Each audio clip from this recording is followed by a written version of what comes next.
Allahpur division के senior BRS leader Mohammad रहीम भाई की जानिब से हफ्ते को दावत इफ्तार का एहतमाम किया गया। दावत इफ्तार में मेहमान खुसूसी मेरचल जिले अखिलती सदर मोहम्मद गौसुद्दीन, बीआरएस लीडर सैयद रियाज, जुबली हिल्स हल्के के मजलिसी इंचार्ज मोहम्मद अनवर सादत, इरागड्डा कॉरपोरेटर के फर्जंद मोहम्मद अजहरुद्दीन के अलावा दीगर मुकामी अहम शख्सियात और रोजेदारों की कसीर तादाद ने शिरकत की।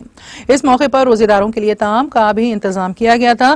इस दौरान मोहम्मद भाई ने मेहमानों की शॉल पोशी और गुल पोशी की। बादअज़ां मीडिया से बात करते हुए मोहम्मद भाई ने इस सिलसिले में तफसीलात से वाकिफ करवाया। तो आज 12वां रोज़ा अल्हम्दुलिल्लाह सबको मुबारक है।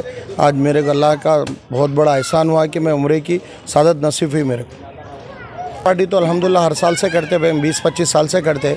आज खुसूस क्या है कि मैं उम्रे को जाने की वजह से हमारे भाई मेरे वालदा सब मिलके करें ये कि इसमें 400-500 आदमी आए भाई इंशाल्लाह। खुसूसी मेहमान हमारे शरीफ साहब है, हमारे अनवर सादत साहब है और हमारे कारपेंटर साहब के बेटे हमारे अजहर है, अल्हम्दुलिल्लाह गौसुद्दीन साहब है, हमारे अजीम चिचा है।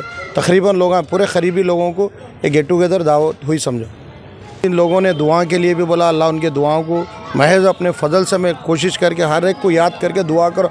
जो आके इफ्तार में जो टाइम दिया उनका बहुत बहुत दिल से मैं शुक्रिया अदा करता हूँ।